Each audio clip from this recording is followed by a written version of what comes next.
Magandang araw po sa inyong lahat. Sana matapos yung panoorin itong aking vlog ay makapag-subscribe kayo sa aking YouTube channel. At sana matapos yung panoorin itong aking vlog, pakihit na lang din yung notification bell para every time na nagkakaroon ako ng bagong vlog ay madali kayong manonotify. At yung palaging request sa Sorbong, sana itong vlog kong ito ay mai-share nyo sa inyong mga kaibigan, sa inyong mga kasamahan at importante sa inyong mga co-teachers. At yung palaging request ni Sir Bong, favor nyo na lang kay Sir Bong kasi dyan sa mga vlogs ko ay maraming lumalabas na ads. Sana pag lumalabas yung mga ads, huwag nyo siyang i-skip.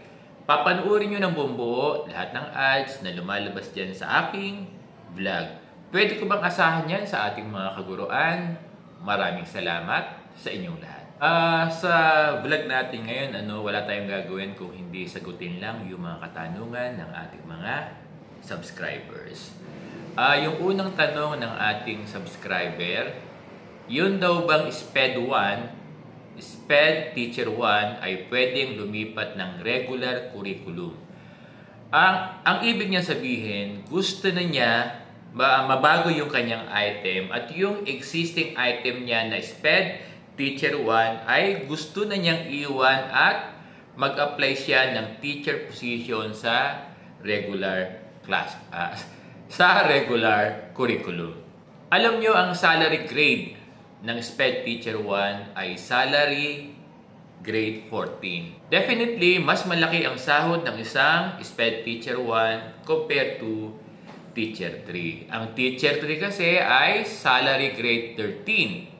Kaya lang kung mag-a-apply ka ng teaching position sa regular curriculum, hindi pa applied yung retitling mo to Teacher 4, kaya ang pwede mong applyan ay Teacher 3. By now kasi, hindi ka pa pwede mag-retitle kasi hindi pa implemented ang the expanded career progression. At hindi ka rin pwede magpa-reclass ng Teacher 2 kasi wala pang available item sa career expanded progression. Hindi pa existing sa ngayon yung Teacher 4 na teaching position indicated doon sa career progression.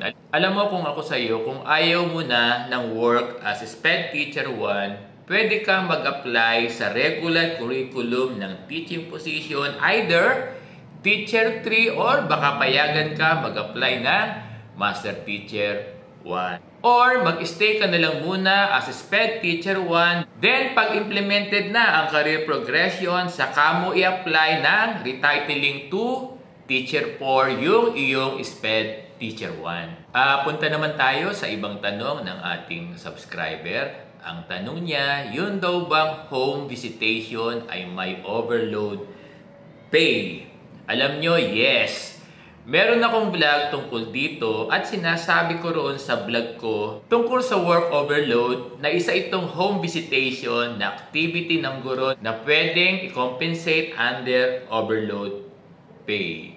Kaya lang kung hindi available ang fund, ang maaring ibigay sa guro ay leave service credits or vacation service credits or VSC. Alam nyo, dear teachers, itong home visitation ay regular na ginagawa ng ating mga guro. At alam nyo, itong home visitation ay risky on the part of our teachers. Punta naman tayo sa iba pang tanong, Sir Bong, totoo po bang 45 minutes na ang National Math Program or NMP?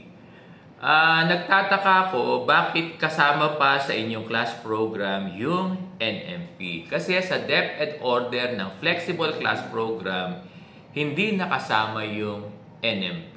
Kaya dapat wala na sa inyong class program yung NMP. Alam nyo, hindi na dapat lagyan ng guro yung NMP at isama pa rin sa extended learning areas para sa ating mga learners. At kung magkakaroon kayo ng NMP, ito ay dapat intervention na lamang na maaring gawin kung meron kayong enough teachers. Pero kung may inadequacy kayo sa teachers, hindi naman nire-require ang school na magkaroon ng intervention ng NMP. Punta ulit tayo sa iba pang tanong, Yun daw bang Teacher 2, Step 8, ay pwede raw ba maging Teacher 4? Alam nyo, lagi kong sinasabi, wala pang guidelines ang career progression kasi itong Teacher 4 ay indicated doon sa expanded career progression. At sa career progression, hindi natin alam kung i-apply yung quantum leap.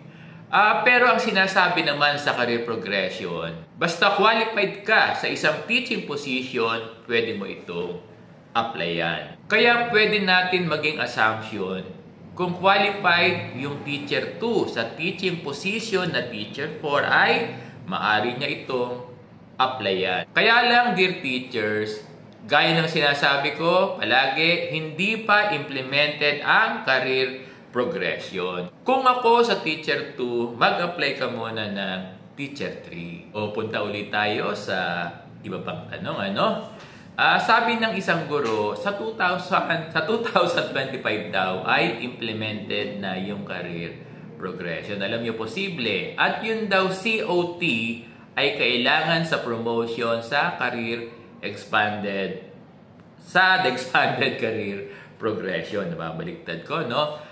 Alam nyo, dear teachers, wala pang guidelines or criteria ang bawat teaching position sa career progression. By now, hindi natin pwede sabihin na yung COT ay magiging criteria sa teaching position ng career progression. Now, speaking of COT, napakadami ng DepEd issuances na for the school year 2024-2025 ay wala munang COT yung ating mga guro basta ito ay related sa IPCRF. Pero kung yung classroom observation ay for mentoring, clinical supervision, coaching, and others, pwede ito at dapat ginagawa ito. Punta naman tayo sa iba pang tanong. Sir Bong, ilang years po ba na pwede gamitin yung mga certificates for promotion? Alam nyo, may mga division na within 5 years lang yung mga certificates dapat na ginagamit sa promotion. Kaya kung yung mga certificates mo ay more than 5 years na, hindi na ito pwede isama. Pero sa DepEd issuances, basta hindi mo pa nagagamit for promotion, yung inyong mga certificates ay pwede mo ito gamitin. Particular yung mga certificate for seminars and training, speakership, outstanding accomplishments, and others. Marami ba kayong natutunan sa diniscuss natin ngayon? Maraming salamat sa inyong lahat.